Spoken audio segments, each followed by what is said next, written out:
A Man of Awesome Power by Naguib Mahfouz. The beginning. At a certain time, Tayyib al-Mahdi believed that his mission in this world had come to an end.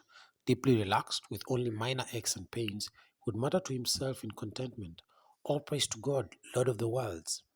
He had generous health insurance and a more than adequate pension. He lived in an apartment that he owned in Nasir city, which he had won as a reward for many years of service abroad. His four daughters had each been married. There was nothing left for him to do but to spend his evenings with his wife, watching television, reading the newspapers, and listening to the radio channel devoted to the Quran. Was it so strange, then, that he thought he had discharged his duties in life in a commendable way? Yet he had no idea what the future had hidden from him. For one night, a man of radiant appearance, bathed in light and wrapped in a snow-white robe, came to him in a dream. In a kind tone, the apparition told him, "From this moment onward, and for as long as God wills, you shall have the power to tell something be, and it will be. Do with it what you please." When he woke up from his sleep, Tayyib pondered the meaning of his dream. But no sooner had he forgotten it, the way one typically does with dreams, than peculiarly it recurred exactly in its entirety on the following night and for many nights on end, until he felt there was some secret message hidden within it. Wisely, though, he kept it to himself, telling no one about it, not even his companion in life, his wife Hania. At the time, he felt infused with physical energy, filled with confidence, inspiration, and joy. And why not? He was a good man. His sins were forgivable ones. Pious and observant, he was a lover of virtue who lived his life, despite his modest status, as though he bore on his shoulders the worries of the world and of people everywhere. But from the dream's intense, senseless pursuit of him, he decided to try out his supposed new power discreetly. One evening, as he was watching a discussion on the first channel on television, his wife Ania, busy in the kitchen, he mentally demanded that he switches to the second channel instead. Without any warning and without him rising from his seat, Channel 1 disappeared, replaced by a foreign film on Channel 2. Trembling in violent confusion, he was seized by conflicting emotions of fear and elation. He kept commanding the television to change channels and ordering the room's chairs to rise in the air, then returning them to their original places, until he was sure of the miracle that had befallen him. He accepted that its significance was beyond his comprehension, yet he saw that his purpose in the world was not yet fulfilled. Indeed, it had not even begun. He recalled his benevolent dreams for his country and the planet, which had flared and faded in just a few seconds.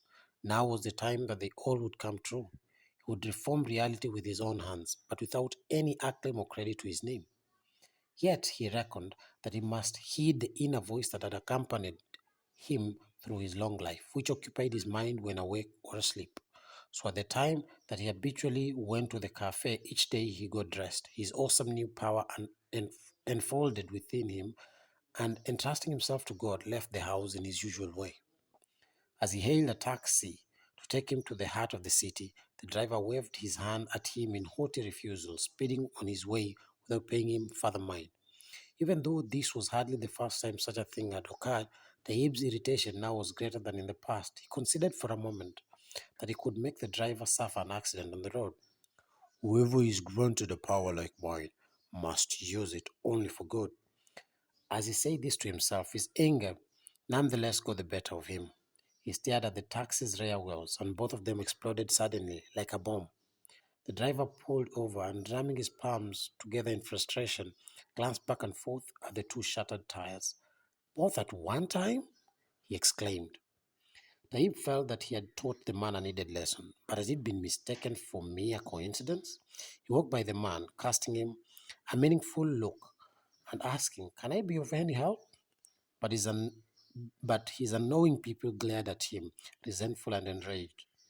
When Tayyib reached the bus shelter, he stood beneath it. As the bus pulled up, jammed with humanity, he watched an argument erupt inside between a woman and a man behind her. He could not hear what was going on between them, but he studied the dimensions of the conflict carefully. Then the man suddenly slapped the woman's face with shocking impulsiveness. Taib was so startled by the incident that he focused all his anger at the offending man's stomach. Stricken by severe cramps, The brute unexpectedly doubled over, moaning and screaming in pain.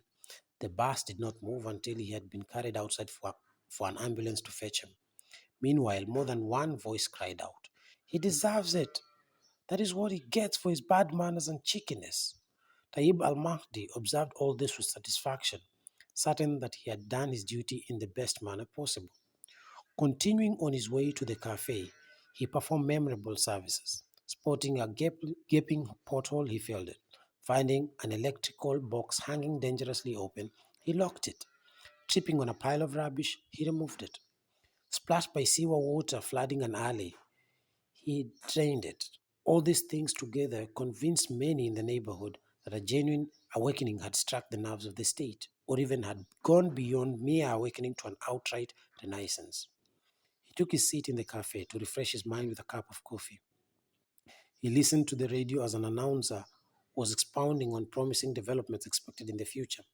Taib al Mahdi was annoyed. Similar prophecies had excited him in the past, though in the end they had produced only frustration.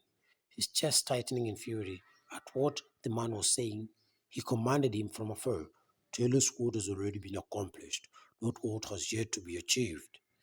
He remarked to himself that only sneezing would stop this broadcaster from speaking. Without warning, the man sneezed massively, then remained silent. Perhaps he was drying his nose and mouth with a handkerchief. Resuming his chat, he abruptly sneezed again, more emphatically than before. After that, he could not complete a whole sentence. The sneezes kept waylaying him until he was forced to conclude that unforeseen illness had seized him. Rather than trying to talk anymore, he instead played a recorded song, "Walk Around and See." Taib was intoxicated with a rapture of happiness and victory, would purify both oral and visual broadcasting of what was unworthy of the noble goals.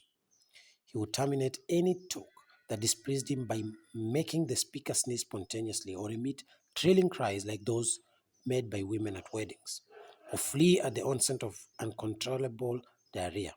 Without any doubt, he would be the trusty popular censor of the dangerous media of mass communication. At this time, he noticed a man called Suleiman Bey al Hamalawi, surrounded by slavish devotees and followers. Not far from his own seat in the cafe, Suleiman's stooges crowded around their benefactor in hypocritical sycophancy, inflating him grossly with arrogance and conceit. The tax authorities counted Suleiman one of the fat cats of the reforms among the city's poor. Wonderful, Tayyib mumbled. Just wonderful. Suleiman Bey, go straight to the tax prosecutor's office to repent and say you are sorry and pay up the millions of pounds you owe. Immediately, the man got up and went to his car parked outside. Taib rubbed his hands with glee. Tomorrow, his victim will be the talk of the newspapers, which will make an example of him to awaken people's consciousness. And when Suleiman returns to his villa, he will wonder what had befallen him, beating his head against the wall in despair. He kept applying his stupendous ability the rest of the day and in the days that followed, in all sorts of different places, wherever it seemed suitable.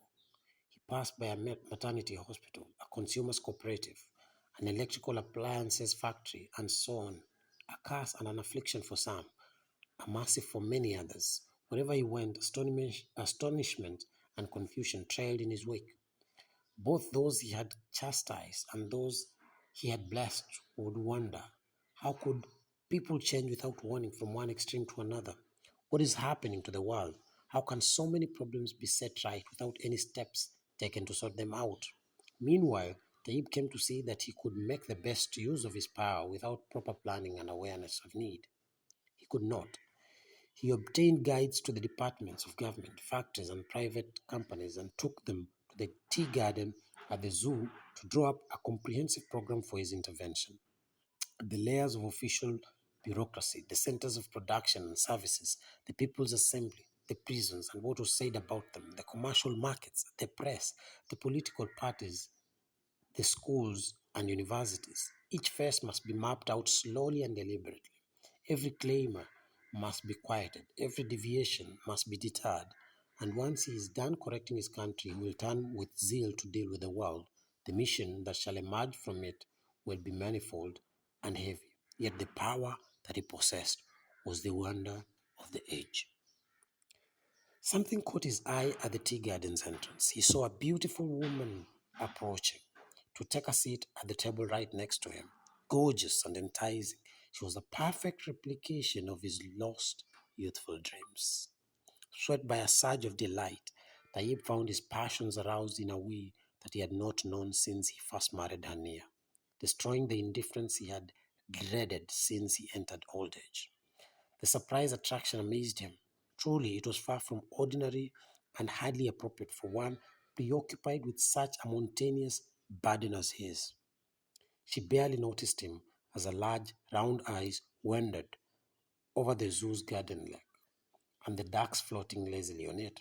Does she have any idea in a split second he could set her head over heels at will? He hesitated a moment before sending her a hidden message. Instantly, she threw him an answering look and seemed as though she were about to speak. His desire, now ecstasy, he gave way to it in spite of himself. Would it do any harm to one who wished to repair the world if he also sought to heal himself? And in one shared smile, he utterly forgot both his faith and his life. He closed his notebook as they stood up together, surrendering to their fate. Returning to his house one evening, Taib came back to his senses. He realized that he had erred. When Hania remarked he was not in his normal mood, he claimed to her it was only a cold, and though he never thought to repeat his mistake, the pain it caused him would not go away. Worst of all, he was no longer favored with the depthless inner confidence on which he had been drunk for so long. He longed to practice his sacred power once again. Waiting until Hania had gone out on an errand, he turned toward the television as he had done so often before. The channel would not change. He thought he was going mad. No matter how much he tried, all he met was failure. The miracle was gone, like a dream. Pleading is pointless. Distress is useless. Regret has no effect. An awesome sadness will haunt Tayyib al-Mahdi until the day of his death.